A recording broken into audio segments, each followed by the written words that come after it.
Good evening, ladies and gents, wherever you may be around the world, and welcome to Splendid Isolation number 227. As always, I'm going to start us off with a bit of a tune to give people time to join the stream, etc. Take up the white man's burden, send forth the best ye breed. Go bind your sons to exile, to serve your captives' need. To wait in heavy harness on flooded folk and wild. Your new gods sullen peoples have devil and have child. Take up the white man's burden, in patience to abide, to veil the threat of terror and check the show of pride. By open speech and simple, 100 times made vain, to seek another's profit and work another's gain. Take up the white man's burden, the savage wars of peace. Fill full the mouth of famine and bid the sickness cease. And when your goal is nearest, the end for others sought, what's love that heed and folly? Bring all your hopes to naught. Take up the white man's burden, no tawdry rule of kings, but toil of serf and sweeper, the tale of common things. The ports ye shall not enter, the roads ye shall not tread. Go make them with your living and mark them with your dead. Take up the white man's burden and reap his old reward. The blame of those ye better, the hate of those ye guard. The cry of those ye humor are slowly towards the light. Why brought ye us from bondage, our loved Egyptian night? Take up the white man's burden, ye dare not stoop to less, nor call too loud on freedom to cloak your weariness. By all ye cry or whisper, by all ye leave or do, the silent, sullen people shall weigh your gods and you. Take up the white man's burden, have done with childish days, the lightly profit laurel, the easy ungrudged praise. Come round to search your manhood through all of thankless years. No age with give or wisdom, the judgment of your peers. Take off the white man's burden through all of thankless years.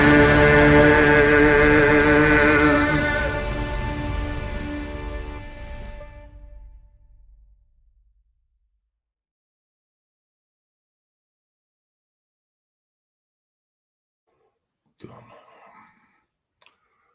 Right, where are we? And that was, of course, the excellent Chris Gard. Please go and check out his YouTube channel.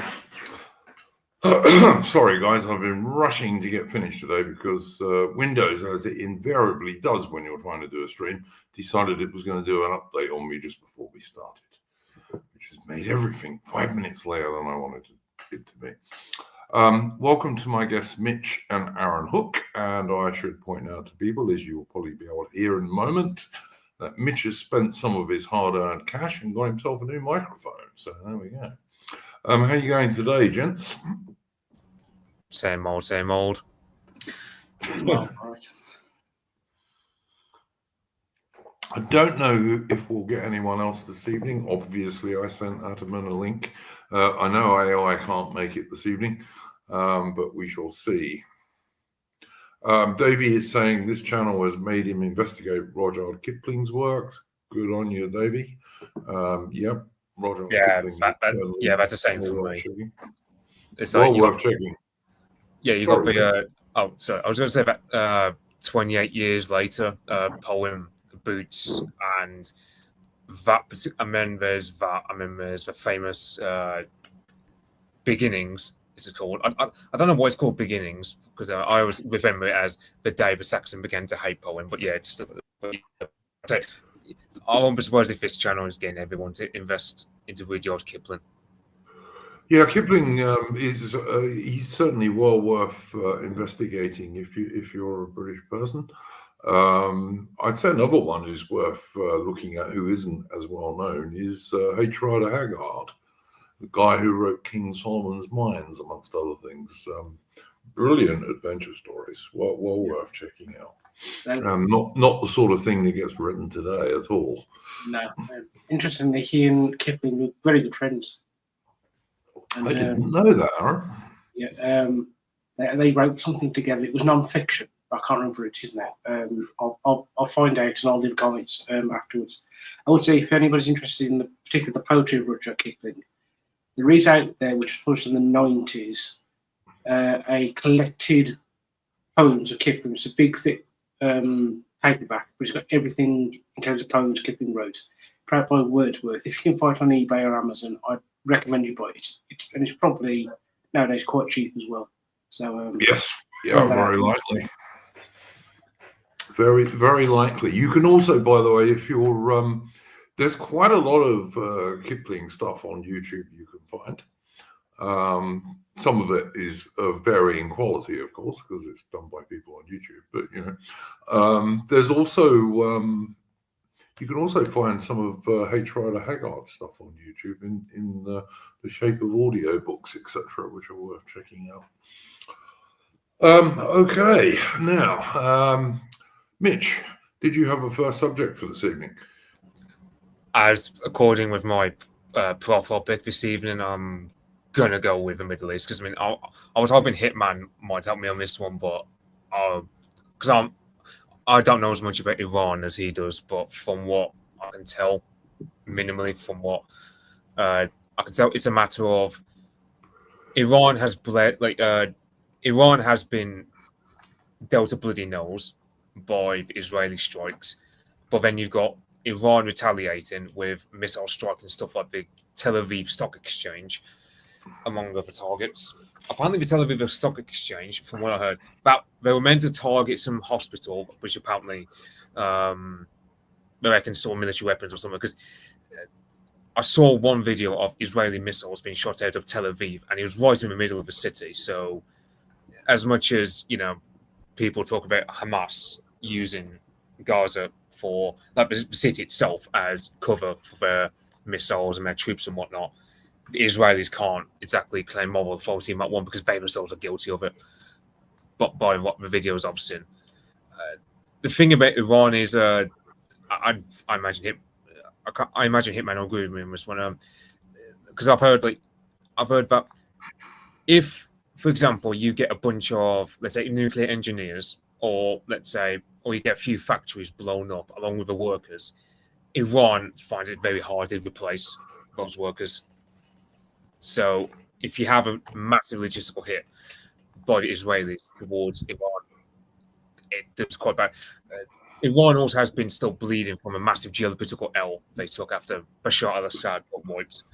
So, and that's one thing that really screwed over Iran, because west of Iraq now, all they've got is Hezbollah and the Houthis, but the Houthis are quite independent. They do their own thing.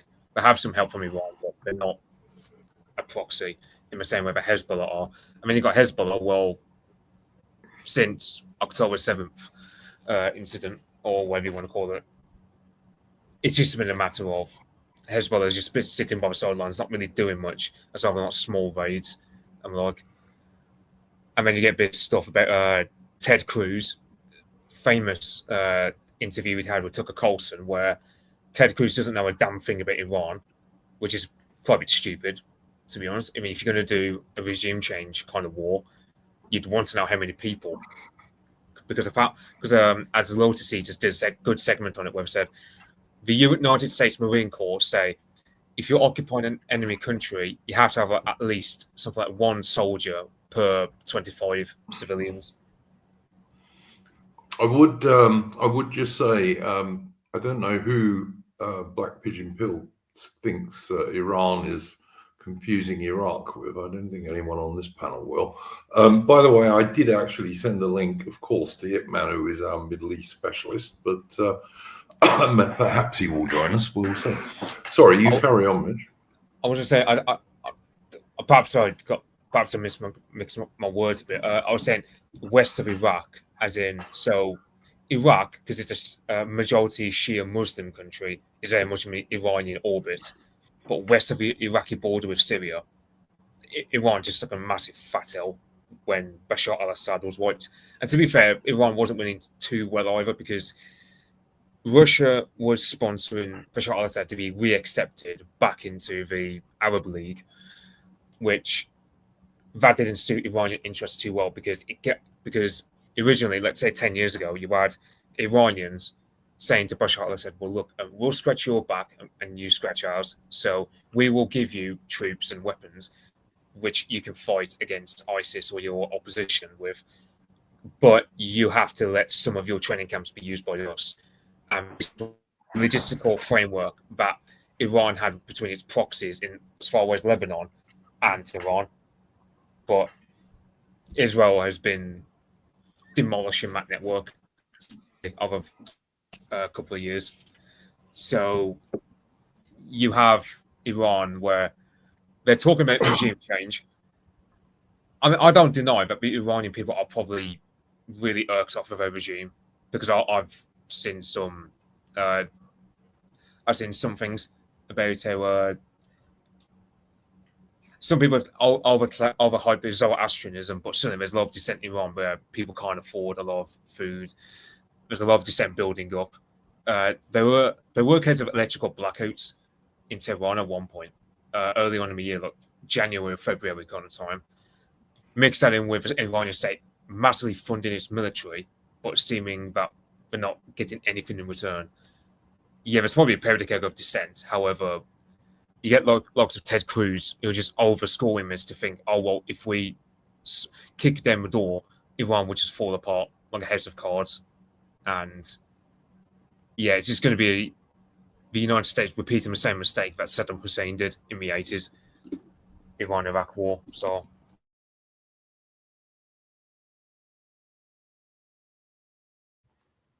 I see Darren Buckley in the chat is asking about the riots in Ballymena and saying they're closer to home. Darren, I've got to tell you, mate, we cover British and Irish subjects constantly on this channel. That doesn't mean we don't cover world news, which may well affect us, because the chances are that if the Israeli-Iran war expands to increase, it expands and the Americans get involved, and we will. It's a certainty practically. So it is something, and obviously I don't agree with that. I do not want to see Britain getting involved in an Israeli-Iranian war. It's not our damn business as far as I'm concerned. But nonetheless, it's something that affects people. I'd also like to say it was good to see Clossington in the chat. I'm going to be on Clossington's YouTube channel tomorrow, talking about naval stuff, historical naval stuff. So, good evening, Atomum. Hi. Hello, everyone. Yeah, Clossington's been doing a Nautical Chronicle series. Is that what you're going on? Yes. Nice. That'd be good. I'm looking forward to that. I know he's got Morgoth on at some point as well. So do go and check Clossington's channel out. So yeah, I totally agree with what you were saying there, Mitch. Aaron and also Ataman, any comments on the Iran-Israeli situation and what have you? Yeah, I don't, as Richard said, there's no way the Iranian regime is going to fall. Actually, despite what people have been saying for the past week or so, I don't think the Americans will become involved because it serves their purposes a lot better not to become involved. What I mean by that is, if you look at the Iranian position, they have, as Mitch mentioned before, their position in the Middle East has been completely sort of undermined. For example, Mitch mentioned the fact that Hezbollah has not been acting very well, acting much at all, and that's because thanks to the Israeli attacks on them over the past 2 years, the Lebanese sort of political system has turned against them, and so the current president of Lebanon has formed a national sort of government. He is a former head of the Lebanese army, which essentially told Hezbollah, do not act or we will act against you. Hezbollah therefore cannot act, and therefore the Iranians can't do anything via the Hezbollah as a proxy. And of course, Mitch mentioned the fall of Syria. And at the same time, the rest of the Middle East hates the Iranians, so they're not going to get involved. And this leaves the Iranians in a position where, whilst their regime will not fall, they are unlikely to be able to win an air war with the Israelis because, frankly, the Israelis can throw more missiles at them than they can throw back, because of the Americans supporting the Israelis through armaments. And that leaves the Iranians with a Hobson's choice. Either they are going to be decisively defeated in an air war by the Israelis, or they are going to have to be saved from such a defeat by American diplomacy. And whichever one they choose, Tehran is going to be in a less secure position than it was before this whole thing started. And so I think because of that, the Americans won't get involved, and we won't get involved, because Iran being taken down a considerable number of pegs does serves American interests in the Middle East far more than removing the Iranian regime. The only thing I would say to that, Aaron, is that what I have heard is that the Israeli so-called Iron Dome air defense missile system is actually running out of missiles. And I can believe that because you can use relatively cheap drones and what have you, and you have to fire very expensive and available in limited numbers of missiles against them. So it is possible that in terms of the exchanges of missiles and so on, it might not be as on the side of the Israelis as some people think it might be. True, but I should point out the Iranians are effectively using 1950s technology.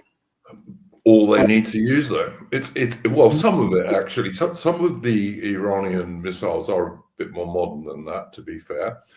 Yes, they certainly do have some stuff that's based on Soviet designs from that sort of era. Yes, but they do also have some more modern stuff as well.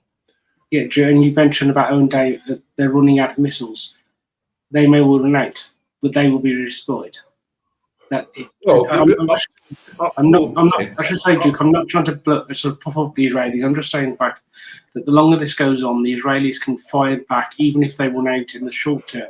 They can fire some back at the Iranians more than the Iranians will ever be able to fire at them. I think we're talking slightly across purposes here, Aaron, because I'm talking about Israeli defensive missiles, which actually can't be easily replaced because they just don't make that many of them. This is what's happened in Ukraine, for example. The Americans simply cannot give the Ukrainians more surface-to-air missiles because they don't make them themselves. They just don't make enough. And this has very definitely happened in Ukraine. And people are saying the same thing may well happen in Israel, which I could see that happening because all of the Western nations, and that includes the USA, have very limited manufacturing capacity for these things. And it takes years to increase it. So I'm not sure it's quite as uneven as some people would say. I mean, yes, if it comes to aircraft dropping missiles on people, Israel's going to win that for certain. Although rumor has it that the Iranians have Russian S-400 very long-range surface-to-air missiles. Now, those things are pretty damn dangerous, even if you're flying something like an F-35. So, yeah, again, it's probably a little bit more even than some people would have you believe. But yeah, okay. And one thing I will also mention, people sort of say this could turn into World War III. No. The Russians and the Chinese have made it abundantly clear they are not getting involved. So all this stuff about, World War III is on the horizon. Yeah, no, that's not. No, I don't think that's true either. No, I really don't think it's going to turn into that. Yeah, it's like there's a lot of people on Twitter they're using my old meme about I will not die for Israel, and I don't see the Americans getting involved directly. You have Ted Cruz who says, "Well, we're supporting Israel," but the thing is, it's like Tucker Carlson ripped him to shreds on saying, "Well, so Iran is wanting to assassinate Trump. However, the assassins are sending all crap. And not to mention, Iran is falling apart anyway. Any American looking at that just goes, well, why should I fight in the Middle East? Then, like, why should I have, why should even special forces bother to be engaged? Because it looks like Iran is falling apart. And it probably is, from what I've heard. Like, Iran has its own problems with its own economy. Like, they've mishandled it for years. They can't even guarantee electrical supply in Tehran. There's a lot of dissent forming. But as you said, like as it was said by Avon and earlier on, at the end of the day, the Iranians, yes, they don't like their regime, but if you have something like Israel, and you have this much hyped about Pahlavi dynasty, well, the Pahlavis aren't going to come back because the original Pahlavi, like Mohammed Reza Pahlavi, was removed because he was seen as a Western puppet, and you have his son, who's just even more of a Western puppet. Like you often see him taking photos of Netanyahu and the neocon lobby in America. Yeah, the Persian population will not accept such a ruler, so they'll stick with the Islamic Republic the way things are going. I just don't see. I will say, apparently Trump has deliberated on this, and he said he's going to talk to Steve Bannon and a few others. So I don't think America's going to get involved, simply because the base are not in favour of war with Iran. And it's not just that. I mean, the status quo as it stands, I mean, suits Israel anyway. Like they're able to lob missiles. But Iran, I mean, if I had to put a score between Israel and Iran, Israel's winning because, I mean, how many Iranian generals and officers have been killed off versus how many Israeli officers and one have been killed? It's just massively lopsided from what I can see. Yeah, seems reasonable. I like what Hitman said. I think it was Hitman last week who said that to some degree, Israel and Iran are in similar positions in that this fighting actually props up both regimes to some extent. Arteman, did you have anything you wanted to say about Iran and Israel?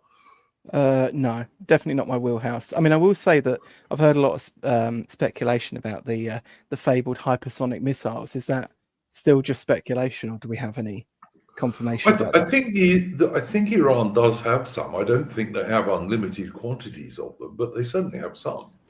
And I would just point out to people that, like, if you're talking about Israeli air defenses, they're a million times better than Britain's air defenses. Yeah. And you get idiots like Two-Tier Care, the British Prime Minister, who says, oh, yeah, Britain's on a war footing with Russia. Well, I really hope we're not, because we'd get slaughtered at the moment. Well, I mean, the Chagos deal, as I talked to chat earlier, we have to notify Mauritius if the base there is being used as a staging point for bombing Iran. But the Mauritian government is allied to Iran and China. So... Yes, they are. Yes, they're Chinese allies. A funny thing about the whole discourse recently, where, like, because obviously you've had Dominic Cummings doing the rounds a lot, and he was talking specifically about like the Ukraine war in a very, very recent talk that was put up online, I think just a day or two ago. And he was saying about how like the MOD wanted to continue with a lot of quite silly projects that they had underway, and they weren't really willing to sort of expand or modernize into anything that was particularly effective. But a lot of the other things he's been talking about is like how like the civil service won't talk to like regular politicians because they call them incompetent. But if you look at something like the Chagos deal and how it's sort of put us into this quite vulnerable position at a time where everything is steeply hotting up on the international stage, all you see is the civil service mounting incompetence on top of incompetence. It's not particularly filling me, or I bet anyone else, with much hope. And then on top of that, you've got this disastrous mix of politicians wanting to pretend they're who all go around and say about how much they hate Thatcher, but then also wanting to do the Thatcher thing of being able to like strong arm an opponent somewhere else in the world that they can actually beat, and they can't find anyone they can actually beat because of all how they've hollowed out both our infrastructure and our military for the last 50 years. Yeah, it's like Stella Creasy. I can't remember who said it on Twitter, but someone said Stella Creasy, she's been banging the drum for like this late-term abortion thing that's now passed, because apparently she's seen it as a middle finger against Trump. Like, our politicians are so America-brained, apparently. I mean, because it's like not. I mean, like, it's not like they did a poll on it. Like, if you were to poll people saying, "Do you believe that babies should be aborted like 8 months in?" 97% say no, they're disgusted by the idea. But there's no popular support. It's like the same with gay marriage by David Cameron. Like, no one really was screaming for it. It just got done anyway. Yeah. Oh, yeah. They had to wait like I think it was a couple of months after they passed that to actually find like a homosexual couple getting married to go and take pictures of it for the papers. I don't think it's exactly common by any means. No. Well, they sleep around a ton. Like they're not exactly a group known to settle. Well, there is Peter Whittle of a New Culture Forum who's gotten married recently. Not black, is it? Filipino, if I'm not mistaken. No great surprise. Indeed. Aaron, did you have a first topic for this evening? I thought we might talk about unless you're going to bring this up later on, Duke, the Casey report. No, you go for it. Well, for those who don't know, this was a report that came out earlier this week, and it came out, I think, Monday or Tuesday, and it essentially told the political class what everybody else in the country already knew, that there are Muslim rape gangs going around and have been for decades targeting young white girls, and they are continuing to do it, and that there has been a cover-up behind it, both in local government, in terms of the police, social services and politicians, and also in Westminster, particularly the Home Office. And what you saw after it was published was the media and the political class, particularly the Labour Party, doing a broadcast saying this is a serious issue, it needs to be dealt with, there was a cover-up, and all this, that, and the other. And you had journalists like Owen Jones and James O'Brien saying things like this, despite the fact that they had just over 6 months earlier in January been accusing everybody and everyone who brought up these simple facts as being far right, jumping on a bandwagon, and generally, and in some cases, threatening with legal action if they said anything. And it's just been fascinating to watch them sort of turn around and try and found themselves as the people who were always interested in this topic and were always going to do something about it. And the Prime Minister, Sir Keir Starmer, has been forced to do a U-turn on the issue of a national inquiry in the aftermath of the Casey report itself. And so we're going to get that. I know some people have a habit of calling this sort of whitewash, that the Casey report is a whitewash and the national inquiry will be a whitewash. But I think that's wrong. And I think it's wrong because whilst neither the Casey report nor the national inquiry will say everything that we wanted to say in terms of what actually happened with these gangs, every time this comes out, whether it be the Casey report or the Rotherham report, the J report 10 years ago into the Rotherham scandal involving the rape gangs there, new information which everybody had known became public and formally endorsed by the media and the politicians. So we saw in 6 months the basic facts of these gangs going from being far right talking points to this is what has happened. And that's what you're going to see when the inquiry comes out. And that is just going to happen every single time over the next 5 years. And so for those who are going to say some kind of whitewash, for God's sake, shut up. Everything is going in the right direction. And at some point, in a year or two's time, the momentum in going in that direction in the turn of the rape gangs will be unstoppable. Meaning that at the end of these in 5 years' time, there will be nothing that those who want to cover it up can do. In fact, they will have by that point lost even the language they can use to try and cover it up. And this is a good thing. This is a white pill. Things are going to get better, regardless of whether the people in power want it to or not, and they for the most part, do not want it to get better. Yeah, this is where I kind of because we're all skeptical of reform, but as agreeing with you and Stephen Stoppard on Twitter, whoever one should follow, yeah, reform eventually has to turn our way because that's just the way the pendulum is swinging. That's a firm belief of mine. Personally, with reform, I think even if they don't want to, they have to come to our position simply because, well, how do I put it? Yeah, the pendulum is swinging the other way, and even like someone like David Ball, who doesn't get the memo that you can't talk about immigration in entirely negative terms. You don't have to do what David Cameron did, where you have to always package it. Well, immigration is good because of this and the other, but actually it's bad for this. No, you can just go full on off a media plantation, so to speak, and just go full hog on talking about doing more deporting than importing, so to speak. That's one where Rupert Lowe is head of a curve compared to Reform on.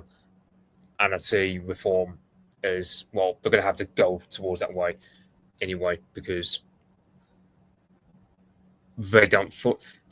I can imagine Farage isn't fully cognizant of the base he's developing for himself.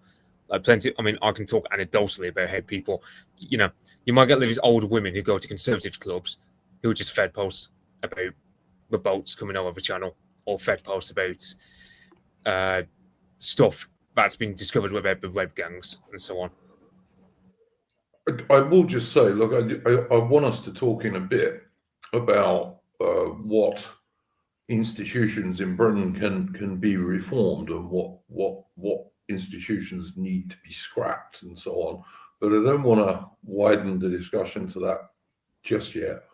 Adam, did you have anything to say on the report on rape gangs and what have you that Aaron was talking about? Yeah, absolutely. Quite a bit actually. I mean, the Casey report's a funny one because she did a police report a little while back that we actually covered on this stream. And it's kind of funny to go to read that and then come and look at this, because in that she basically just goes with like the old regime position the whole way through. She says that the Met Police is institutionally racist because it disciplines more non-white officers than white officers. And she even goes as far as to use quotes where they talk about problem officers, and they're very clearly talking about minority officers, but she kind of tries to claim that they're talking about like troublesome, like white male officers. It's quite subversive. And then you get this report, right, which is like obviously very much pushing in our way. It actually presents very little new data, nothing that we haven't already seen.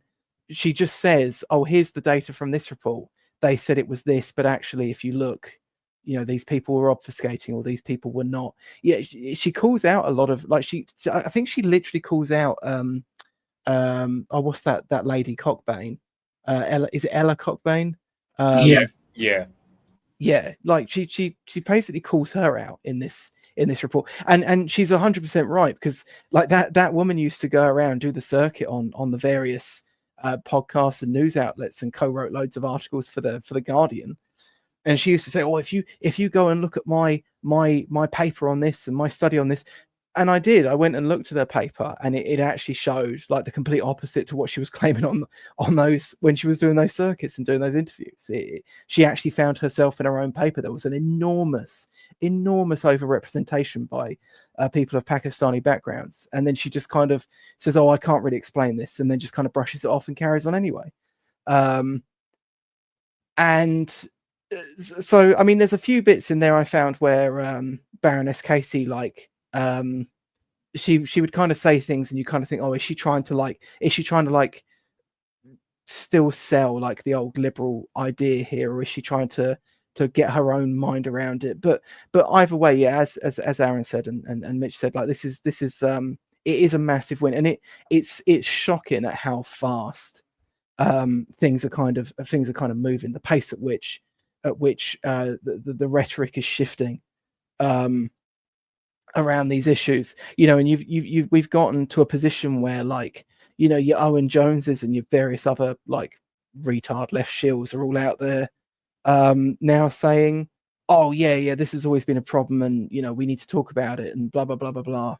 But of course they still don't want to.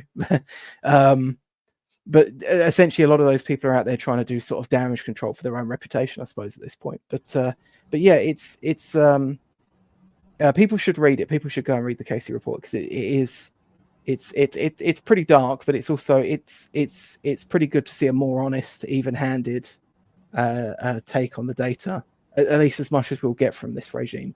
And it is shocking to see that sort of work come out of them.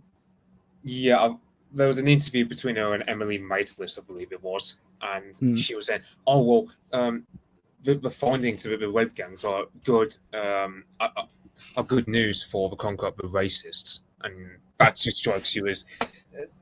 I just took that as Baroness Casey tried to. I mean, it's like Sarah Champion. I just took it as containment. Like, they're just trying to contain it as best they can, because it's like apparently there was a case recently up north, I think it was Huddersfield or somewhere like that, where apparently some guy from a migrant hotel apparently raped a local woman, and you just sat there thinking to yourself, you just sat there thinking, I won't be surprised if they're trying to do damage control with this. I mean, Politics Joe are the epitome of a Japanese holdout strategy on this one, like from what I've seen. Yeah, and you've just got. I just see it as they probably know that riots are going to end up coming again. Like, we're going to get another load of riots, like we did with Safeport, the way things are going with all these revelations and whatnot, and also the migrant hotels. I wonder if we're going to get any revelations about them. Yeah, I mean, she does the thing in that report where she says, "Oh, you know, this is." I'm not sure she uses exactly the term "playing into the hands of," but she kind of goes down that sort of rhetorical line. Oh, it's playing into the hands of the far right, and it's like, I'm pretty sure, like, I'm sure someone posted this a little while ago on maybe on Twitter or somewhere, Zitter, but it's like there is a George Orwell quote where he says something like, when someone tells you something's playing into the hands of, they're kind of saying it's your duty to shut up, because you're kind of you're empowering a sinister enemy or some such. But yeah, also, Adam, and it also means, of course, that the so-called, in air quotes, far right are telling the truth. So, you know. Yeah, again, yeah, another penny in the jar. Yeah, I mean, the thing is, as well, is I did find it all a bit curious, as you say, with it being like a sort of containment strategy. Like, do they really have no better ideas for how to contain this? But either way, yeah, it's massive good news, and it kind of looks like it's. I mean, it kind of looks like it can only get better from here. But you know, I probably shouldn't speak too early, because anything can happen. One thing I will also say about it is that the fact that they've had to get to this stage shows they really are running out of steam. That they have got they've nowhere else to turn. And that means that, again, as the next 5 years go on, that's just going to get worse and worse for them. And there's really no turning back. And the speed at which things are changing is just ensuring that as well. Yeah, and as Mitch said, reform really needs to swing around on this as well and pick up the momentum on this. I mean, their current strategy isn't going to take advantage of this effectively. With all the, it's quite a gift for them. They've got a huge amount of time to sort of push on this stuff, and they need to be using that. Yeah, I think it's undeniable at this stage that the leadership of reform are out of touch with mainstream public opinion in Britain on this issue and on deportations and all sorts of things.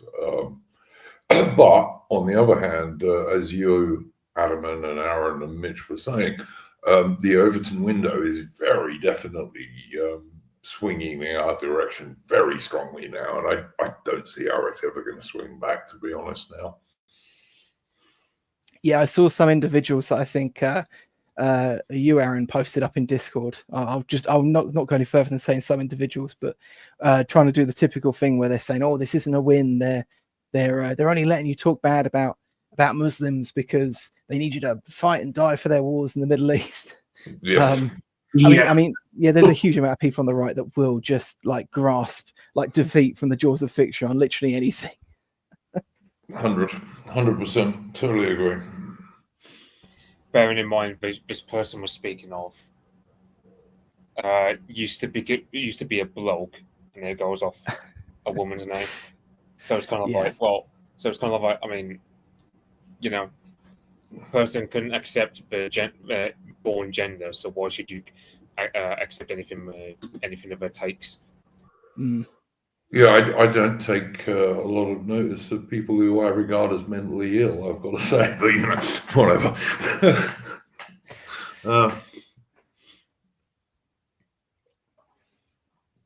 Yes, but level 98 bear hunting armor is saying, if you're critiquing Muslims, you must be a Mossad agent. Yeah, it's I'm sorry, it's you can be. You can have a nuanced position on these things, I mean, there's definitely an extent to which, if you go and look at, let's say, like the Tommy, not to be too mean to them, but the Tommy Tards, right? The Tommy Robinson supporters.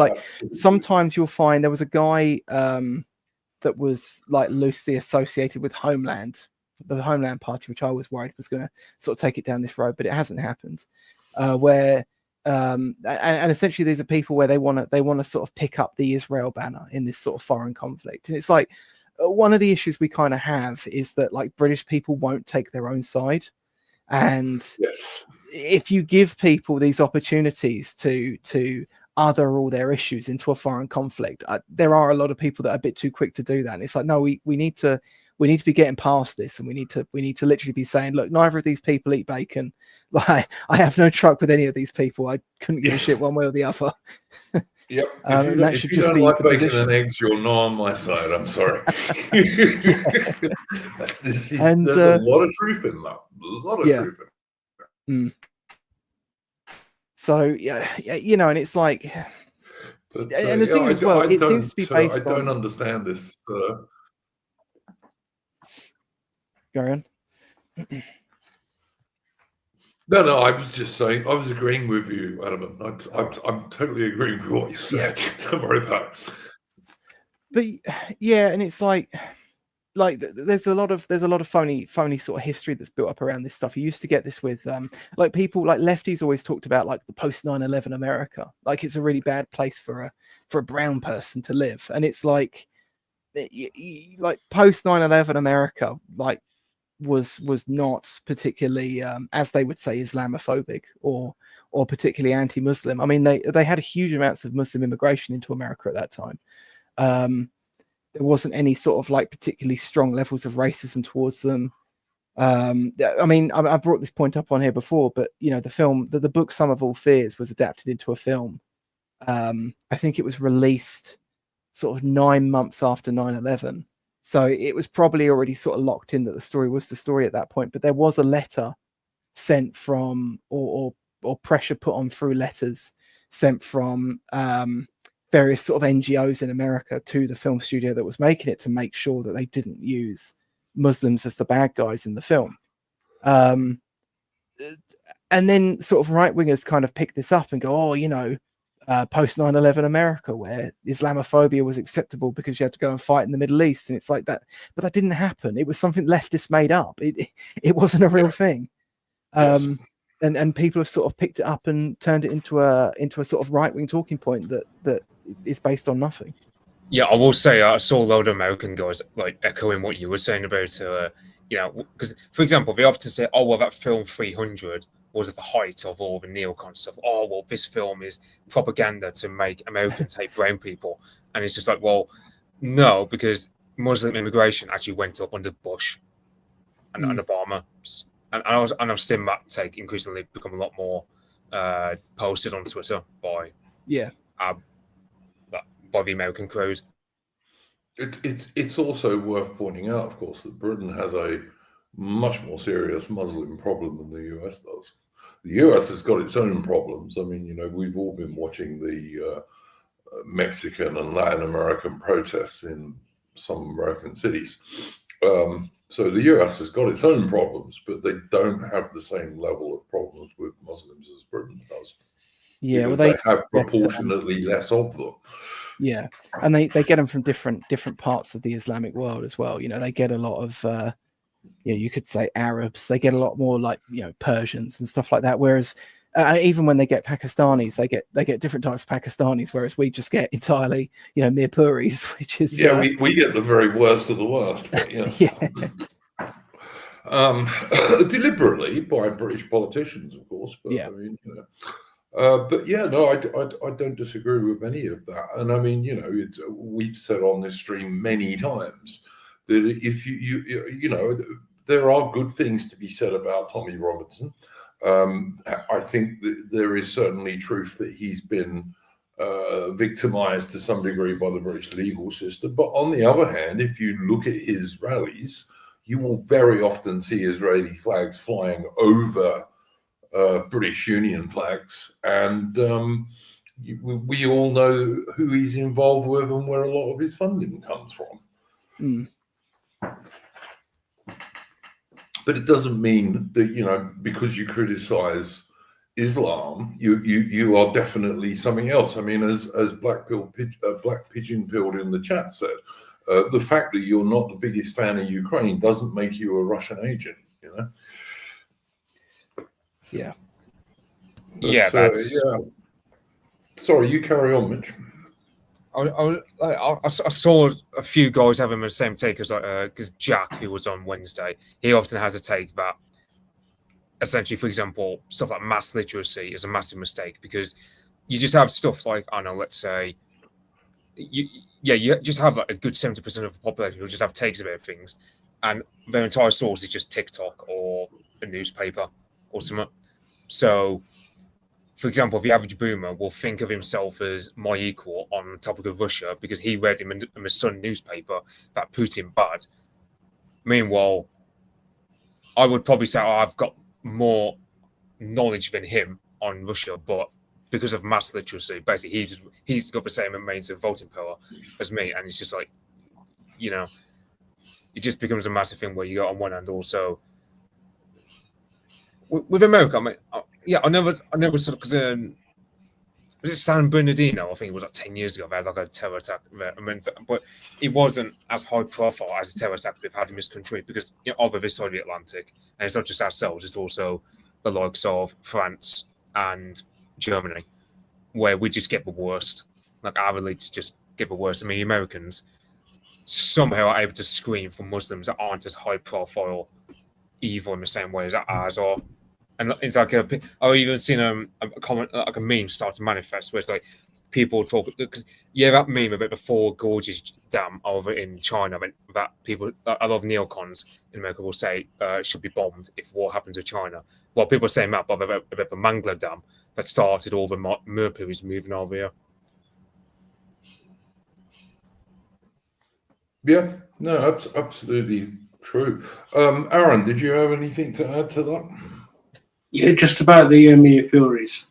If you want to get an idea of how bad they are, These are people who are, if you know all this sort of the stereotypes about the deep South Alabama or Norfolk, imagine that. Bring Pakistan, where you have people who have family trees that are like telegraph poles. If you understand what I mean. Yep. Yeah. So that's how bad they are. Adam, and did you have another subject you wanted to talk about this week? No, I was just thinking about bringing up the Casey report, but yeah, we've gone over that. There's actually been quite a lot, but in typical fashion, I can't pick out anything particularly interesting from a big. Well, I thought we were talking on the Discord earlier in the week that one of the things we were going to talk about this evening is those British institutions that need to be burned to the ground and those that are still capable of being reformed.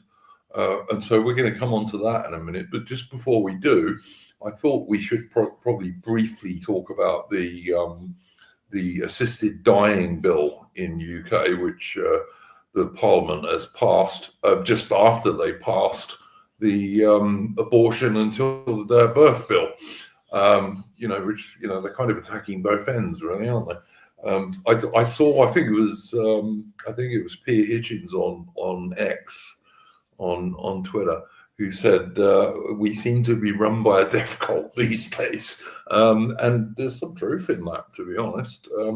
So I wondered what the panel's thinking was, fairly briefly, on the assisted dying bill for the elderly, and also the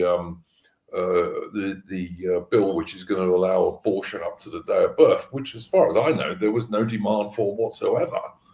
Yeah, the thing with Stella Creasy was she was started banging the drum about this when she herself was heavily pregnant, like a few years back.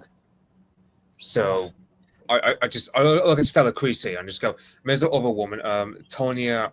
I can't put Italian sounding name. If you were to look at it, I would find it hard to believe that she's not a man that just turned herself into a woman or something. Like, if you were to look at her, like, and Toniazzi or something like that, just pure middle class bureaucratic phenotype of a woman, where it's just all about, okay, well, we can't police the borders, we can't actually provide a good healthcare system, but if your granddad needs a hip replacement and we can't do it, we can just kill him off for you.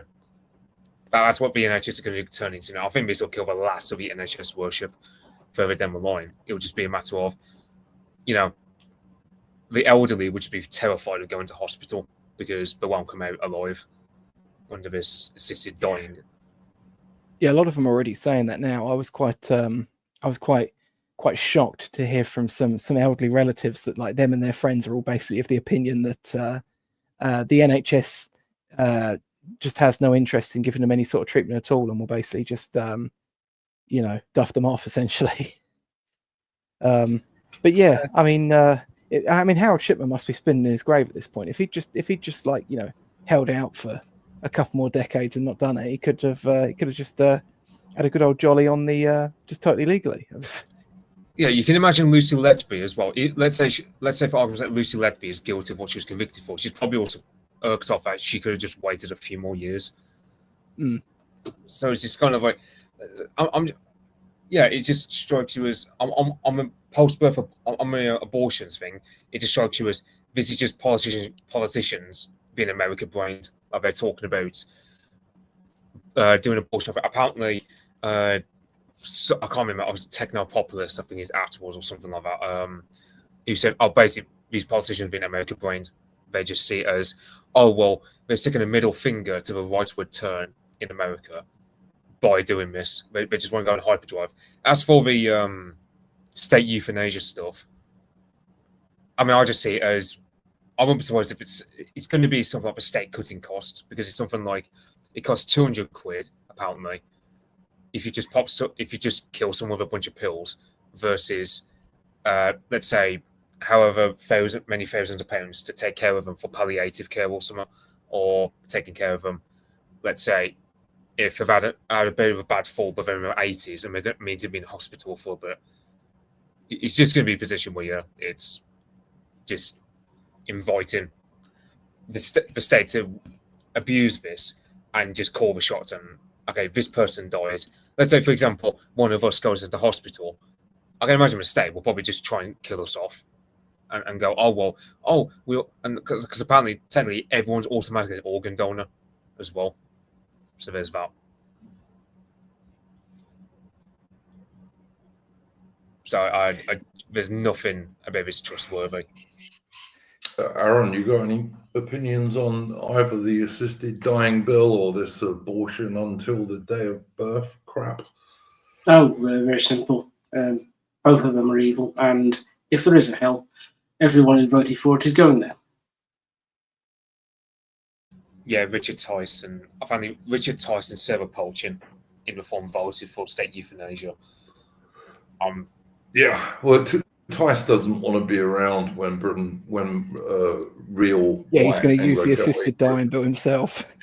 Yeah, he'll make sure he's not around though. I just feel that it is going to be used. The assisted dying bill is definitely going to be used to bring pressure on elderly people and perhaps some people who are not totally in their right mind to go away. Very Soylent Green, as Morgoth pointed out on X earlier. I mean, the thing is, though, I'll be honest, and this is, I always worry people are going to take this the wrong way. I don't think consent is has ever been a particularly good means of means testing anything for anyone. The people's ability to consent to something, with a clear mind, with proper forethought, it can be very limited at times, and it's most limited at times where they're going to be, severely ill and legible for one of these policies, or going for a rough pregnancy with a bad home situation where they consider themselves eligible for the other end of one of these two policies. And the thing is, I have seen this as well, where I've seen like elderly relatives where they've been passing away, and as much as you don't really want to think of your family that way, the family environment can become really quite toxic when that happens. And you end up with this elderly relative that kind of feels like they're in the way, or sick relative that feels like they're just causing people a lot of grief. And you've got other relatives that sort of will almost gaslight themselves into thinking that this person isn't going to make it.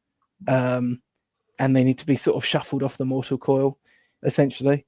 So it just seems like an absolutely horrific recipe for any number of disasters. Yeah, I totally agree with what everyone's saying. I mean, basically, abortion up to the day of birth is basically baby murder. I'm sorry, that's the only thing you can call it. And I could very easily see a vulnerable elderly relative being pressured into accepting so-called assisted dying. I think that would be all too easy to happen. So yeah, I'm against both of those things. Slippery slopes and all the rest of it. I don't know. It's really yeah. Davey 1602 in the chat says no Aubrey tonight. I haven't seen her so far. She may be asleep, of course. It's not the best of times for her to be awake. But it is bad. Can I just say before I hand this back to the panel, a couple of things. First of all, guys, if you want to support the channel or you want to ask a super chat question, which we will very definitely answer towards the end of the stream, you can do so via Entropy, and that's pinned at the top of the chat. And the reason I'm reminding you today is I've got to pay my $60 or $70 or whatever it is for StreamYards in the next day or two, which is basically what that money goes on.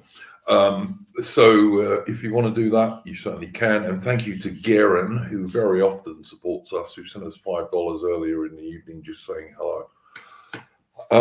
Hello. Yeah, hello, Garen. I did say that in the chat earlier. I'm not sure who Garen is actually, because he doesn't use the same name in our chat as he does on Entropy, which is fine. I don't care. It's I think, we've got reasons to be optimistic in the sense of what we were talking about earlier, particularly Aaron and Adam and Mitch, in terms of the Overton window is moving in our direction in terms of mass immigration, for sure. But then you're also having the same liberal lefty globalists coming out with crap like this assisted dying bill and abortion up to the day of birth, when there's no demand for these things as far as I can see from the British public. Yeah, it's a matter of... I just see it as a matter of you have this abortion. Now, our abortion laws were pretty bad anyway. We had like 24 weeks, which in fact in most of Europe does 12 weeks. And which now seems reasonable. I mean, if a woman can't work out within 3 months that she's pregnant, what the hell's wrong with her, Yeah, and it's like, for example, we tried to save babies at 21 weeks. And even Farage, like a month or so ago, was saying, well, preferably he would want to reduce the abortion time to something like 20 weeks. Or even less than that, because of the way medical technology has advanced. I haven't seen Farage comment about this new post, like pretty much up to birth abortion. From what I've seen, perhaps I haven't looked at his Twitter enough, but you'd think, like, for a guy who decided to comment out the blue, as it were, about wanting to reduce abortion times, he hasn't really been high profile talking about this up to birth abortion, especially when you factor even like the vast majority of women in this country aren't in favour of it. It's only like a really small minority of women, and even then, you're talking like the Labour Party type of women. Like I think it was interesting that I think it was Carl Benjamin who pointed out on the Lotus Eaters that it's really quite strange that the centre of women's politics is killing babies basically these days.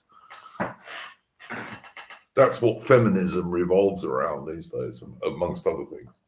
But it's baby killing basically, which is very strange. But I don't know. What I'd like, unless anyone has anything else they want to say about that, in which case please speak up. I'd like to push us over a little bit for the second half of the stream to talk about, and this was as a result of a discussion we were having on the Discord that Aaron started, really, about what British institutions might be reformable if we can manage to get a pro-British government in power, and which ones we're just going to have to totally burn down to the ground. And I would just say at the outset, as far as I'm concerned anyway, all the Blairite additions, like the Supreme Court, which is a complete artificiality in the British Constitution, that should just go. But other things perhaps can be reformed, but it's going to be such a big uphill battle to do that. And so, perhaps for the second half of the stream, we can discuss some of this stuff. A bit longer strategy points, longer term, I should say. But guys, take it away. Yeah, when it comes to the British Constitution, simply we should, with the exception of possibly the Life Peers Act 1958, everything back to and including the Parliament Act of 1911 should be repealed. Because as far as I'm concerned, the entire thing, everything since starting with the Parliament Act 1911 has been vandalism in the British Constitution. And so repealing all of that would be necessary. And one thing we should point out is that when we're dealing with this, we are not revolutionaries. This is not a people's quote-unquote revolution, where we're starting from the year zero. We're reactionaries. So this is a counter-revolution where we are restoring traditional Britain and the natural order of things. So this business of burning everything down and starting again is just a left-wing people on the right imitating the left, and it's useless. And so one good thing would be reversing essentially all the constitutional reforms in Britain since 1911. One thing I would keep that was a part of the Parliament Act 1911 would be the setting the parliaments every 5 years. That's a reasonably good thing to keep, and it means that the Parliament is at least representative. You don't get sort of long drawn out corruption within Parliament, or at you shouldn't do. And but that's one thing I would do that we could reform, and that could be done with a single Act of Parliament, and it wouldn't actually be very long either to write it, because, for example, under that the Supreme Court would return to being the law lords, and they would just take up their traditional post, and the legal system would not be particularly affected by that. Mostly what you'd have is having to change out paperwork and change out a headed paper more than anything else.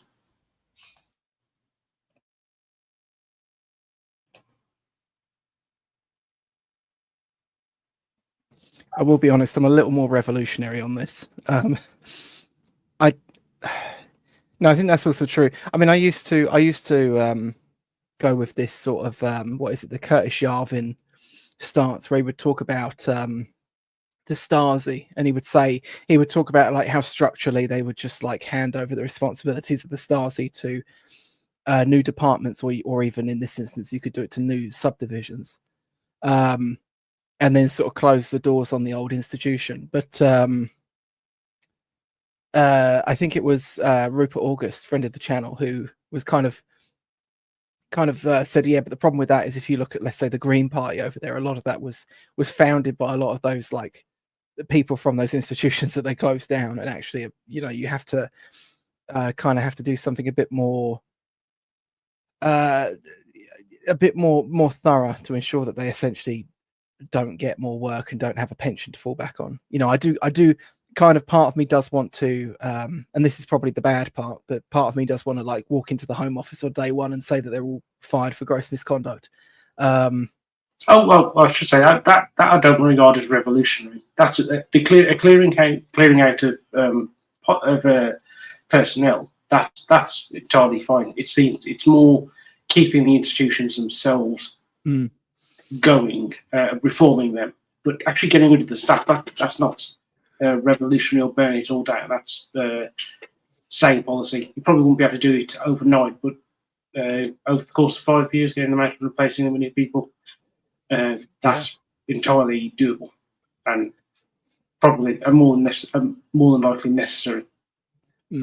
I mean, basically anything Blairist, I suppose, has to go as an institution, but like judges, like it's like, we haven't really got like a set of good quality right wing judges to sort of bring in, but you do desperately need to replace all of them. I mean, especially because in a sort of structural sense, they are like the institution is very much leans on judges, because as it stands now, because it sort of always leans into the fact that judges are essentially like tenured and can't be gotten rid of, and they're sort of above criticism in a way.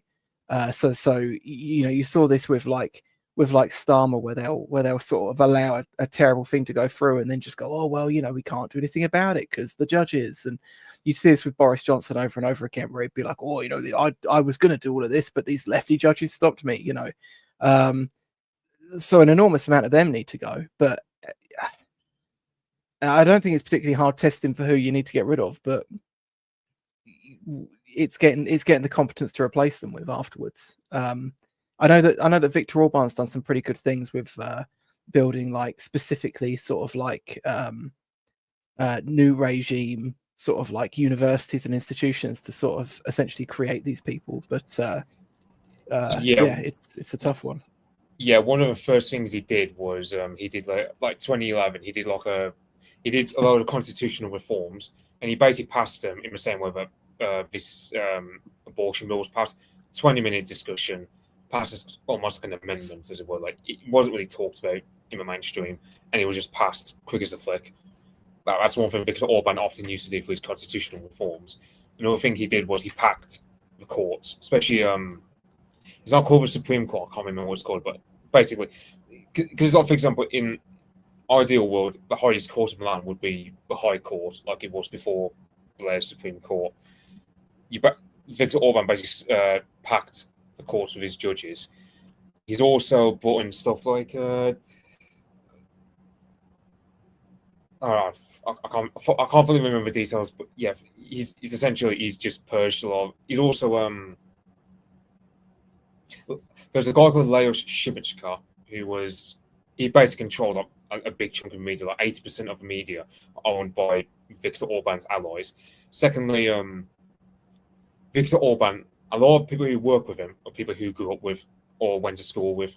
That's another thing Viktor Orban did was he often gave like ministerial positions, or let's say something like the presidential office, or let's say he'll give them some unelected positions, or let's say or anyway high positions where they just go to his friends.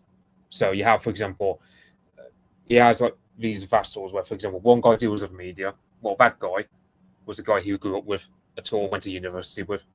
Another guy who is the president, so he has to just rubber stamps things and lends legitimacy. Oh, that's another guy who grew up with. Oh, the judges that he appoints, they're people who either he knows personally or are vouched for by people on his side. So it's fair to say that Viktor Orban was very adept at just doing constitutional reforms almost within like not even much of a debate. So that way the left can't fight it. Secondly, he dominates the media. This is another thing that Putin also did in the early 2000s, where you have someone like Berezovsky, oligarch who doesn't like Putin. Within the first month of Putin becoming prime minister, not a president as of yet, he's put up on some charges. A lot of it might be BS, or it might just be conveniently timed, and it's actually true. Either way, the first thing you do is you get rid of the people hostile to you in the media, because the media are probably one of those powerful organs that are not susceptible to public political war. And that's the main problem that Dominic Cummings comes up with, is like the main problem you've got is you're going to need a great repeal bill to get rid of all this stuff, because you've got a situation where there's no accountability. There's no accountability on part of, let's say, the civil service, because they're not removed in the same way as politicians are, and the way that the incentives work and such, they just pass all problems to someone else, and as a faceless blob as well. So, you know, you can imagine Viktor Orban, what he did in Hungary, as kind of like a right-wing version of Tony Blair. Yeah, and actually on with the media, and the government could quite easily do that with the BBC, which is that you bring in the Director General of the BBC into Downing Street, make it clear these are the changes that are going to happen. If you don't do them, we're going to remove the licence fee, and if you resign, we'll appoint somebody who will do the job, and the BBC will quite quickly come to heel. I will just say Channel 4 also is yes, as well. They're one of the worst, in my opinion. Yeah, and the interesting thing about both of these is they're top-down institutions. So once you're at the top, you can force the rest of them to do what you want, and it wouldn't take much. One thing I also will say to people is that the Reformation, which is probably the English Reformation, which is probably the most important period in English history after the Norman Conquest, in legislative terms, that lasted only 7 years, from the passage of the legislation that broke with Rome to the passage of the legislation that dissolved the final monasteries. So if you can do that in 7 years, in 10 years we can turn the country around. And you can do it with things like this, like sort of weeding out people who you need to in the various institutions, particularly the civil service, as well as forcing change at the BBC and Channel 4. And this is all possible.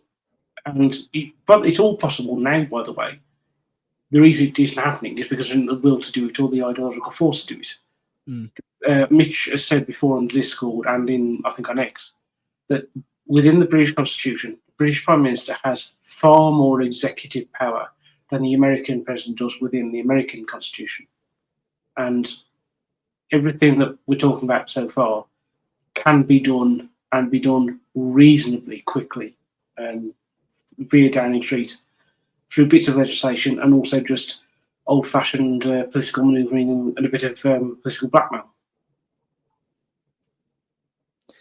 Yeah, I mean, the BBC is definitely a big one on that because, I mean, I don't own a TV or really watch any TV now, but like one of the things that's actually kind of been obviously lost, as sad as I think this kind of is, that this existed to begin with, but people used to watch like the same shows, and it almost gave people like a form of sort of cultural continuity.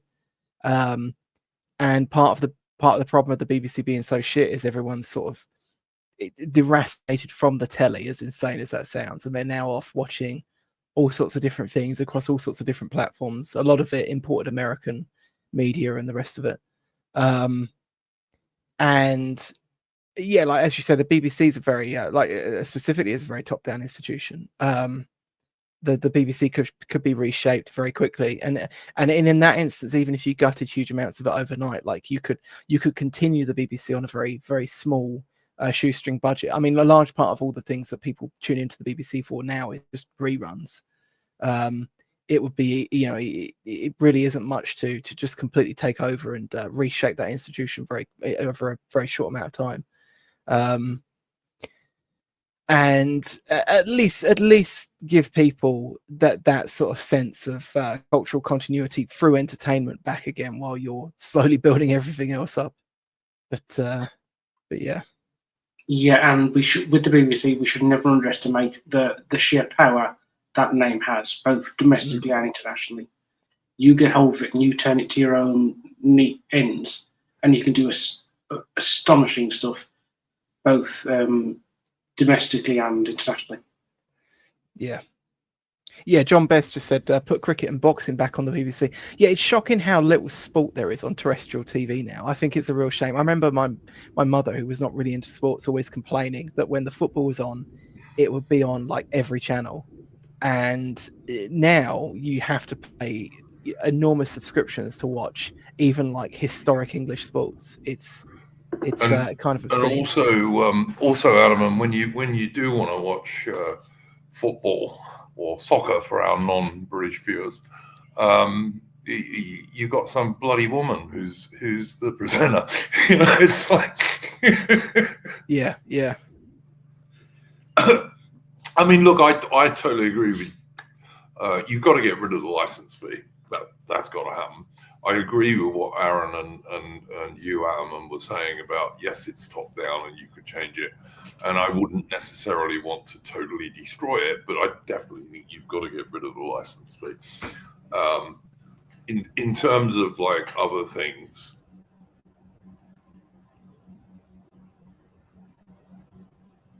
Hello? Yep. Duke? Oh.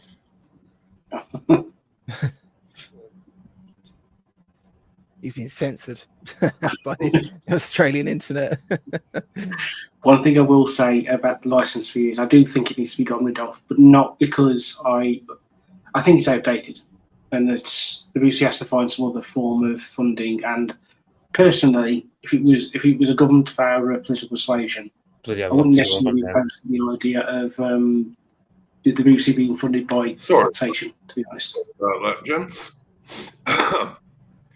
I thought it was drunk then for a second. I was seeing two of you. Yeah, no, I got kicked off. This happened to me on Wednesday when we were doing our Waterloo stream. So I'm going to have to try and work out what was happening with that. I'm sorry. What I was saying before I got cut off is basically that in terms of the civil service, for example, you've got to get rid of at least the top two tiers of the civil service. They have all just got to go, and probably the top three, if I'm really being honest. And then you've got to bring in a system which actually deliberately promotes real British people, as opposed to the opposite, which is what we have now. I would say I'm a BBC license fee. I mean, in an ideal world, I wouldn't want the BBC to, because I mean, the BBC I see as a cultural thing. I mean, it has a certain amount of stock. Like in an ideal world, where, let's say, we're doing better than we did in the 80s under Thatcher, where, the BBC can have its own soft power. I wouldn't want, because if you get rid of a license fee, you kind of put the BBC in the free market conditions, and it's kind of like, well, let's say for argument's sake, BBC makes bad decisions and may go bust. It's kind of one of the things where we'd kind of lose something if the BBC were to go bust. So that's a problem you've got with getting rid of a license fee. Is like you kind of putting it on the same conditions as Netflix or Amazon Prime. But I would say, yeah, I just think, like, I also think someone raised it in chat. Ideally, you can just like get people from GB News and just get them to be in the BBC. Like, you can just imagine someone like Charlie Peters or Stephen Edgington working for the BBC instead of GB News. Like, I wouldn't be surprised if you just have like a hostile takeover where you have our guys within GB News, they then migrate over to the BBC under a based government, as it were, and you just turf out massive loads of BBC staff, like as well as I can imagine. Let's say you were to bring back. Let's say you were to have like a restoration of what British comedy used to be like, because I'd say BBC back in the 80s was probably its apex in terms of like cultural soft power in terms of a comedy, and you had like nature shows and whatnot. If you had something like a restoration of that, but in the modern day with the BBC, yeah, you can imagine the BBC would be to the overall media world what the East India Company was to the concept of multinational corporations. I think you've also got to look. It's much bigger than this, because when you're talking about institutions, you've got to look, for example, at universities. You've got to look at things like English heritage. Cummings is entirely correct. You do have to have a great repeal bill, and part of that has to be leaving the European Court and leaving the European Convention on Human Rights and shit like that. Absolutely. But you talk about the Augean stables. Changing the British institutions is going to be a long, difficult process. It's not going to be easy, and we shouldn't kid ourselves that it will be.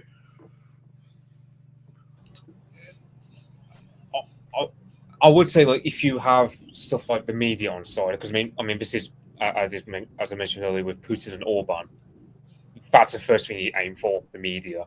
Then you go for the judges, and then you go for the civil service, and then you just aim further below that, because you also got a fact. I think someone had a good point where I think Stephen Stoppard probably made the point, because it's probably point reminds me of him.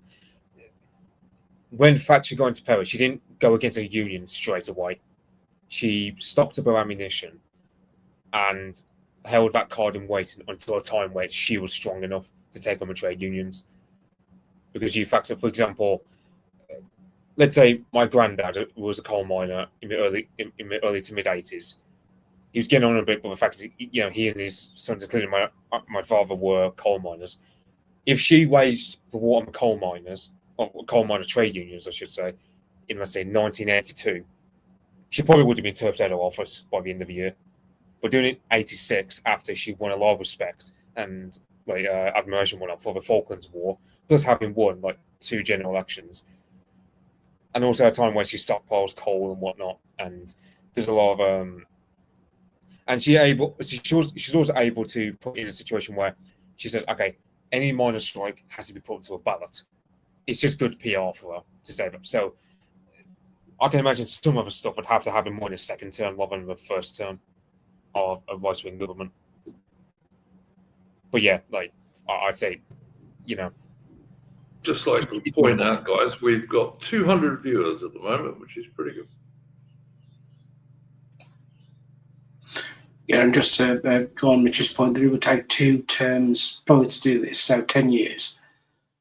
And because of that, you would need to do everything at once, because you couldn't do it. But if you did a handful of things, so let's say you focus on deporting foreign criminals and legal immigrants, and let's say you Oh, I'm not sure where else. So you did say, let's say you do three or four other things, which are popular enough with the voters that they will then re-elect you with an overall majority next time, and then you will have then built up the good credit, and as well as the experience in government and that sort of preparation for when you have to come through to make the huge changes, and you'll be able to get away with them.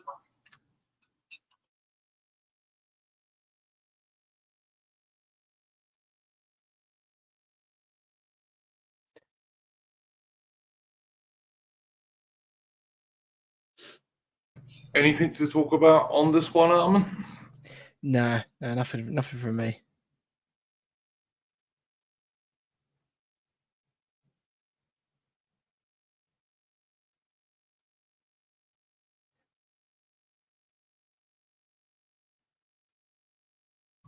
All right. Well, we seem to have exhausted that at the moment. I will just say we did get another super chat. Actually, we got two. Firstly, from Plastic African, who sent us $10 US. Thank you very much, Plastic African. And he says, regime change, legislature, executive, and judiciary are a problem created to be the solution of power imbalance. Accountability of one's charge in high office is a joke. Hope the dollars help you and your message. I question, break the monarchy along with the Church of England reparations. That's his question. Do we break the monarchy along with the Church of England? What do you think about that, gents? No, you mould the monarchy. You don't break it. Same with the Church of England. You mould it, you don't break it. They're institutions that you can use, and you can mould them quite easily. I would say also. Oh, sorry. I was just saying with the Church of England, it's kind of like what Hitman said last week about this Safavid empire patronising Shia Islam in Iran as a means of national identity. I see the Church of England as well. Even if you're not an Anglican, you're going to have to admit the Anglican Church is a big part of English identity.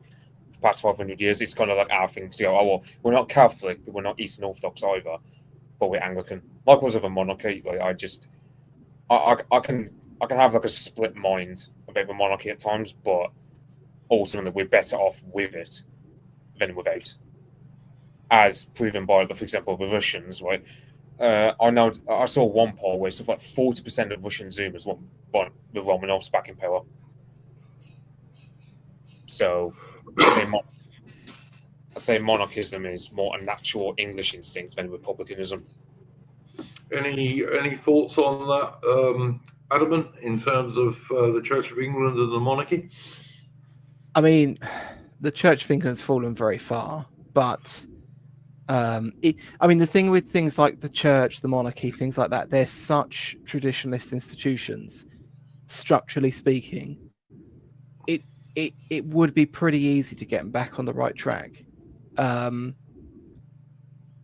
It's what that ends up looking like in practice. I'm not really sure, and I don't think I could comment unless I actually, saw the guts of it. But I'm pretty confident that it would be doable to restructure and re-aim those institutions. I think that one of the things going against them is how much credit they've lost with the British people, essentially, how much reputation they've lost in the face of it. I remember reading actually a little while ago. Do you know Alexander Adams, the art critic, the sort of right-wing art critic? He wrote a book called Artivism, which I read. He signed it for me, actually. He was a lovely guy. And he talks about in there, he actually goes through like a series of British institutions like the media and eventually gets down to like art galleries. And he shows like the timeline from where like the left infiltrated and took these institutions over, and then like within several years, like they essentially burn for all their good faith. And they sort of like parasites or like a cancer, they sort of like hollow out these institutions and then move on elsewhere.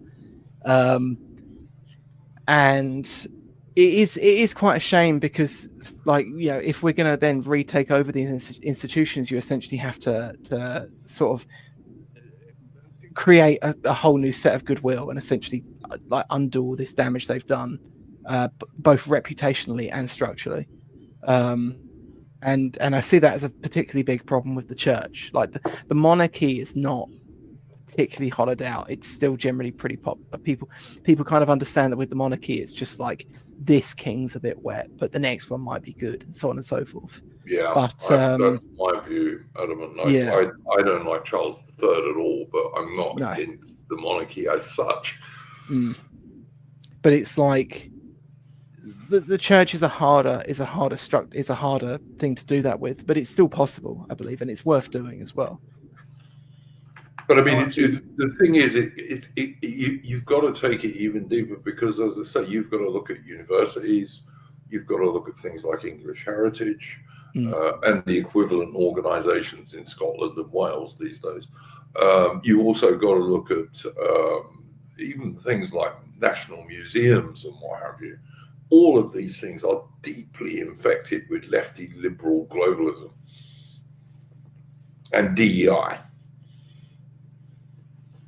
And just with the royal family and the monarchy, that bringing them and sort of restoring their credits, you could do reasonably easily because they whilst they have their downsides, and the current king has his downsides. One of the things that all the members of the royal family, particularly the king, the Prince of Wales, have is that they are very involved with the armed forces, and you could get them actively involved in sort of the reform we make to the armed forces and the rebuilding of it, and you could then that could help restore their credit with the British public because that could be seen as restoring Britain's defences and Britain's offensive capabilities abroad. Well, I mean, the armed forces is another institution which also needs to be thoroughly weeded, as someone in the chat said earlier. The senior ranks, particularly. I mean, I've got one little thing which I'll talk about probably as our final topic, a very short topic before we close, about the British Armed Forces, but. Yeah, that's just another one. As I say, talk about the Augean stables. It's like crazy. Well, I mean, on the argument of the armed forces, I mean, the funny thing about the armed forces is that's an institution that they've both demonized, taken over, and gutted at the same time. All of them. Yep. Yeah, which is like, it's such a bizarre strategy to take because now the thing for them is, of course, is that like you would obviously be quite interested in growing the armed forces, like I imagine, like substantially so. And in that instance, particularly the Navy, but yes, yeah, like you could almost just like grow the armed forces and essentially inflate it out of its current position with very little work at all. You'd have to replace a lot of senior officers, I've got to say. Well, the thing is, I mean, you're going to have so many senior officers by the end of it. They're going to be such a tiny proportion that the existing rot is going to be such a tiny proportion of the total size of the new institution that at that point they're probably just going to just accept early retirement to get out of there because it's going to be hostile for territory to people like them. Black Pigeon Pilled is saying a question for me: who are the right Ruperts? And for anyone who doesn't know, Ruperts are what officers are called in the British Army. There are quite a few good lower ranking officer, but they mostly don't get above major and they never get above lieutenant colonel at the moment. Unless you're a lefty pro-DEI political type, you are not going to get much above lieutenant colonel or the equivalent rank in the Royal Navy or the Royal Air Force. That's what I would say to that one. We got another question, another super chat question, which I will put to the panel. And this is from Lux Life, who very kindly sent us $15. Thank you very much, Lux Life. Thanks for all the excellent conversations and in-depth history. Here's a long overdue, if paltry, token of my gratitude. So he didn't have a question, but thank you very much for your donation, Lux Life. It's much appreciated. Did we have anything else on this topic before we do shilling and closing and what have you? I mean, it's a topic we or could probably anything talk about else for anyone hours, but or anything else anyone wanted to bring up before we close, of course. yeah, no, nothing from me. Mitch, Aaron, Nothing for me. Mitch. Nah, I can't think of anything. All right. Well, my final little topic, which is my bi-weekly rant on the British Armed Forces, is going to be. I suppose most of us will have seen the video of the pro-Palestinians breaking into Brize Norton, which is a major Royal Air Force base, on little scooters, going up to two extremely expensive and strategic asset tankers that Britain doesn't have that many of, and then spraying paint all over the engines, which means those aircraft are going to need very expensive maintenance. But of course, had they been, I don't know, special forces from China or Russia or any other enemy, that would have been two completely destroyed aircraft. And my comment when I saw this on X, on Twitter, was that I wonder how many female service people the RAF had on Stag, on Sentry. And of course, it then turned out that the person who runs Brize Norton, the senior officer, is of course a woman. What a surprise. You know, I'm shocked by that, frankly.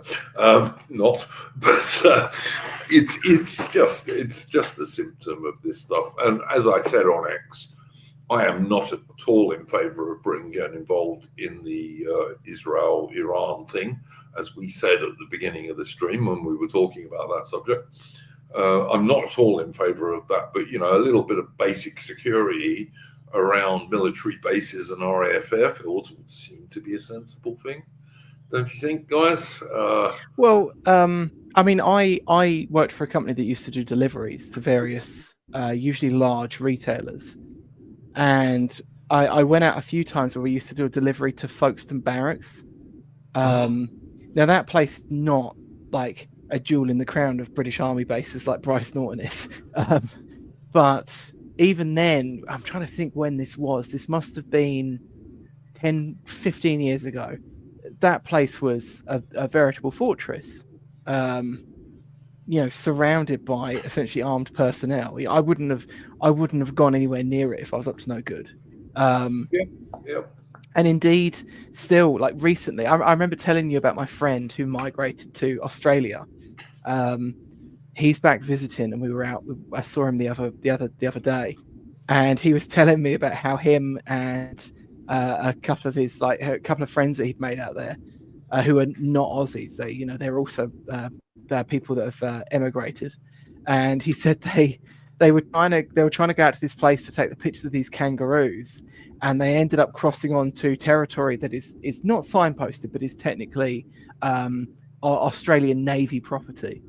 And they were very quickly like stopped by sort of naval personnel, like who came out in a 4x4 to them and sort of very forcibly told them to leave.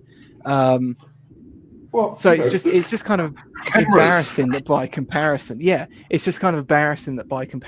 know, these people could supposedly just essentially waltz into Brize Norton and do this, and got out as well without being intercepted.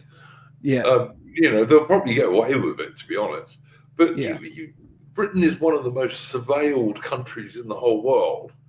And apparently they don't have security cameras around Brize Norton, so that they can't send a Land Rover out with 4 armed dudes in it to say, what the fuck are you doing?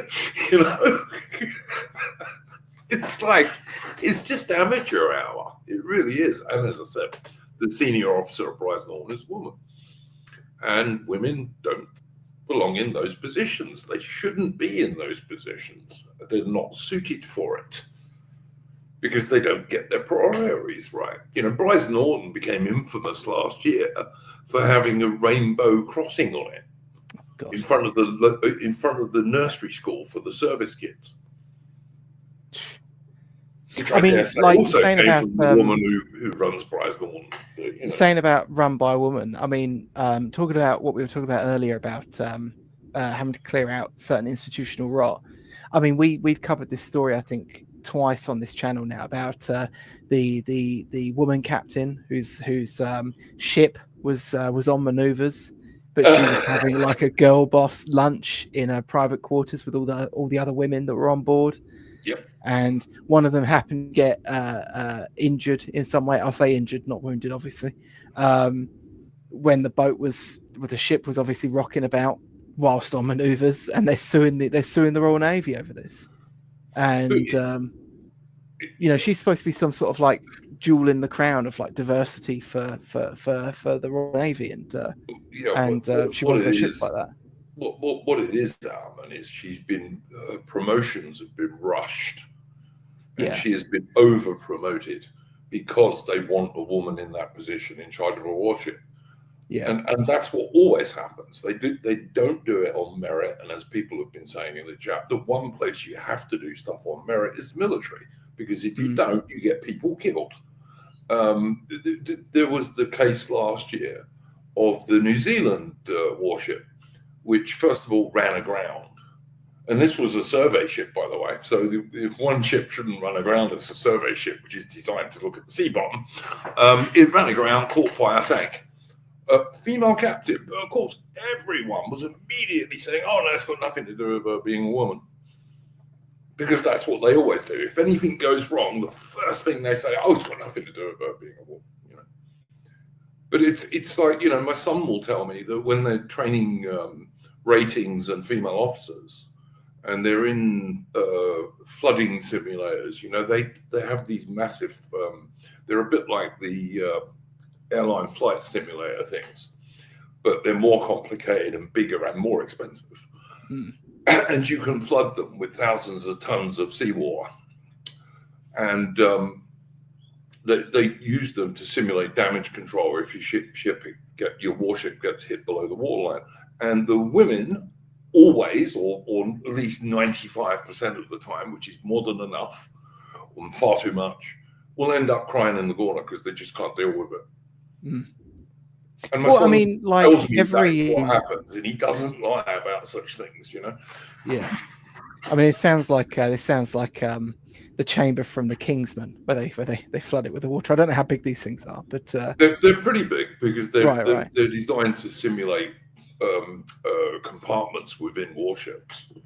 And the thing is, if your warship gets hit and holed below the waterline, you're still using things like wood and what have you to stop the leak.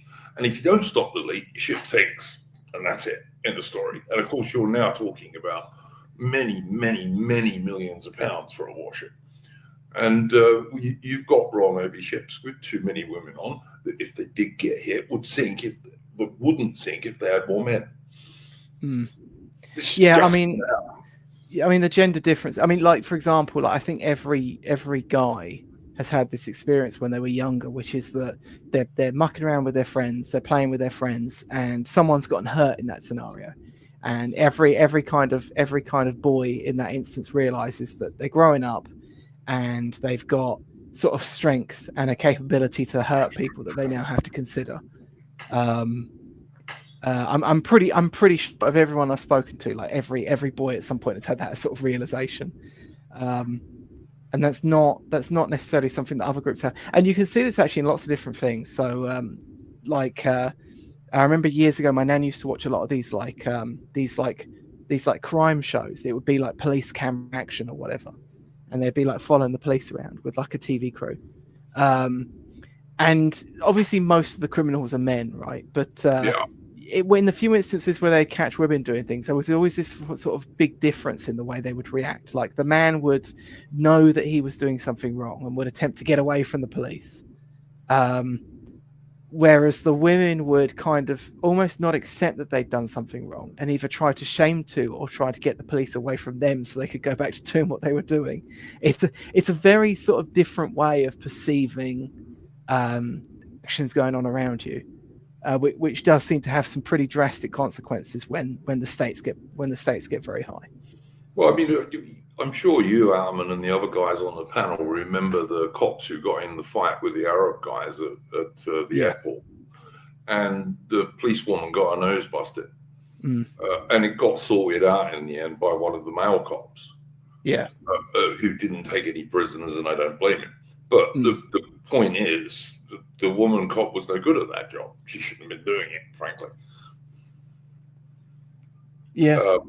The women are no good at that stuff. I'm sorry, they're just not. They're not big enough. They're not strong enough. They're not aggressive enough.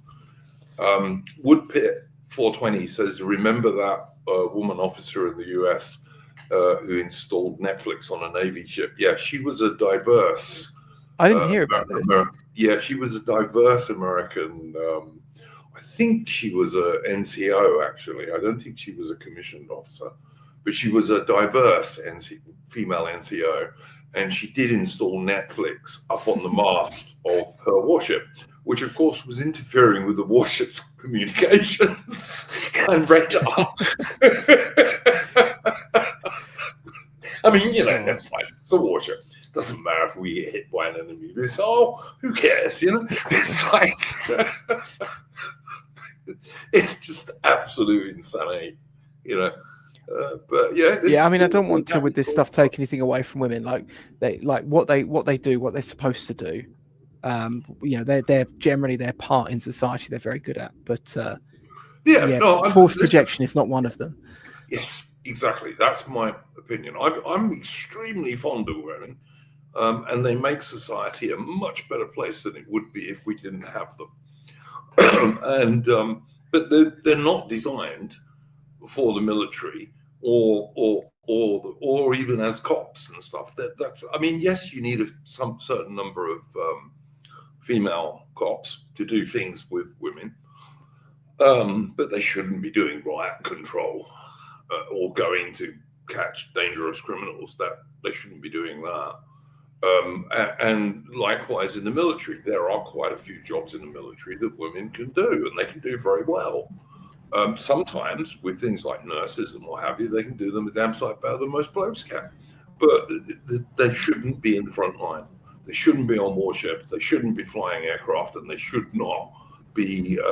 They certainly should not be in the teeth arms of the army. But yeah, men and women are not the same. Which is not to say we're not equal, but we're not the same. Well, I saw a clip just the other day of I can't remember what this was. It was a London thing. It was quite a recent happening, but I can't remember the specifics of a guy being detained in a station, in either a train station or an underground station. And there was a woman cop there, and she sort of broke down. Like it was a pretty effortless arrest, but she still sort of broke down and cried about it, sitting on the floor in the station. And then I sit here, right, and I feel bad for her. Which of course is another issue, because I, as a guy, feel like a sort of almost like a compulsion to sort of get women and other such vulnerable members of my community away from danger. But then she's literally taking it up as her job to put herself in danger. Another reason they shouldn't be there, Atman, because it's been proven, and I know the US Marine Corps and the British Army have done tests on this, that in battle situations, men will take ridiculous risks to try and save women that they would never do if it was another bloke. It just makes you less efficient as a military force. I mean, someone said China is laughing in the chat. So are the Russians. So are everybody else. Anyone we might fight is basically laughing at this nonsense. Israel is another thing. We often talk about Israel, okay, on the right. Let's talk about Israel about something that never gets mentioned. Israel, for a while, was putting women into frontline positions. They don't do it anymore. They stopped because they're no good at it. Yeah, I will say something about women and it's like was it last week or the week before where we were talking about the women and children policy on ships with HMS Birkenhead and Titanic, and the whole thing was basically, it's like apparently there was some ship disasters where the men abandoned the women and children to die, and other ships where, like especially with Titanic, where you had dutiful officers, and the standard was you had to be chivalrous, and you had to help women even at the cost of your own life. That's just a civilizational standard we've always had, which was, it's like if anyone's ever watched that film Train to Busan. Yes. I don't want to spoil it, but there was a part of that film where you have a woman and a child at the end, but there's no men with them, and it's kind of like it's kind of like the whole point of the film is like the value of family and also the value of the future. So yeah, Last Train to Busan is a Korean horror movie, by the way, and it is pretty good. Yeah, I haven't seen that. I usually do avoid horror films. I'm not very good with them. I'm not a huge horror film fan, Adam, but that one is quite good, and it's a kind of zombie flick. And we were talking before the start of the stream about 28 Years Later, which apparently is getting quite good reviews and is apparently far less diverse than Real Britain. But anyway. Yeah, I would say with Train to Busan, it's about as scary as Woodward said, or 28 Days Later, like, but not really that scary in the grand scheme of things. You don't really see jump scares with it. No, it's not that sort of a movie. It's kind of a zombie type film, but it's pretty good. I thought it was pretty good when I watched it a few years ago. The second one is not, by the way. Don't bother with the second one. I don't know about the second one, so yeah, they made a second one, which is it's got a girl boss in it, and it's crap. But anyway, but yeah, okay. So unless anyone's got anything else to bring up, I guess we'll do shilling and what have you. Adam, did you have anything you wanted to shill? No, not from me. Mitch? As well, because this upcoming Wednesday is apparently Aiden. Like, the next history stream is about Aiden, which I won't be around for because I know nothing about Yemen. The following week, it's going to be about Yemen and the British in Aden up until 1967-68, and it's going to have Hitman, who is our Middle Eastern specialist, which is why I feel able to do that as a stream, because I know a bit about what the British Army got up to, etc. But I certainly don't know the politics, whereas Hitman probably will. So yeah. If you want to do Crimean War after, because I've got some books on my reading list to do with the Russian side of the Crimean War, because I don't really know too much about the Anglo-French side compared to the Russian side. We will. I think unless someone comes up with a really brilliant idea in the next couple of days, I think our stream, not next Wednesday, but the following Wednesday, probably will be the Crimean War. Yeah, because I would say I know quite a lot about the Russian perspective and a lot of very useful, mate. Very useful. Yeah. So, and also, I mean, I imagine, let's say for argument, I don't know, but I know Jack. He's well read on Lord Palmerston, so I don't know if he'd turn up for that. But I know Aaron Hook is also quite. Well, I know Aaron is quite knowledgeable about 19th century British geopolitics. 100%. Yep, 100%, Mitch. Aaron and Jack, who was on our Waterloo stream, are most definitely welcome for that one for sure. I mean, any of our Discord members are welcome on any of our streams, pretty much. Aaron, would you like to plug anything, sir? Yes, there's my channel, which is Aaron James Hook on YouTube. I've not been active on it for the past, not particularly active on it on the past 2 weeks, but I will be putting stuff up this week, so there should be stuff for you to watch. Cool. As Mitch was saying, our Wednesday history stream this week will be Yemen and the British in Aden in the mid to late 1960s with Hitman. I'm quite looking forward to that. I think it will be quite interesting. Also on Monday my time, which is Sunday for most people, in the early hours for me, I'm going to be on Clossington's YouTube channel for one of his naval streams that he's doing, maritime streams that he's doing. And we're going to be talking about the American Civil War and British reactions to the American Civil War, including some naval stuff and also probably some politics, which I'm going to have a chat with Aaron about later on because he knows more about that than I do. So do check that out on Clossington's channel. Clossington's a good guy. He's one of us. I think he's a member of the Old Glory Club and what have you in the States. And they're mostly good blokes. So yeah, we'll be doing that. And then on Wednesday, come and check out our history stream. I'll just have a quick check to make sure we didn't get any other super chats, so I don't miss any. And then, as usual, I'm going to try and play us out with a tune, as I usually try to. Doesn't always work. But anyway, thanks to Lux Life, to Plastic African, and to Garen for your donations. Much appreciated, gentlemen. And it will be going on the channel in terms of the money. Okay, let's see if I can do this.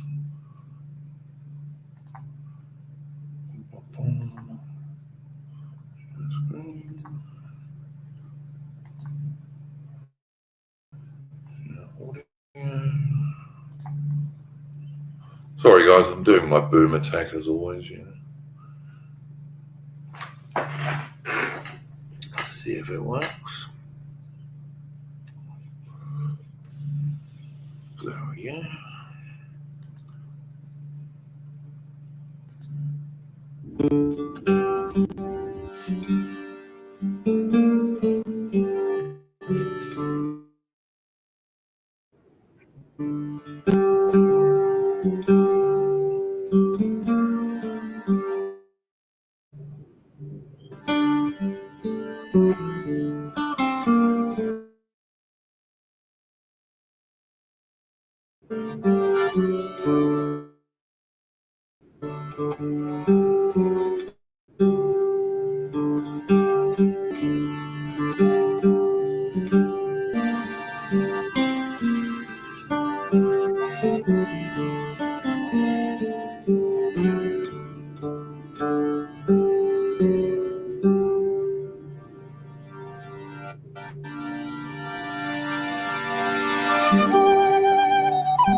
And that was a rather lovely instrumental version of Spanish Ladies, which is a traditional British Royal Navy song from the Napoleonic era. Thank you very much to my guests, as always, Adam and Mitch and Aaron Hook. Thanks to the people in the chat for your questions and interactions. And thank you again to the guys who sent us some super chats and what have you. And we will see you on, well, I'll see you hopefully on Monday on Classicals channel. And then we will see you on Wednesday for our history stream. And in the meantime, don't let the bastards grind you down.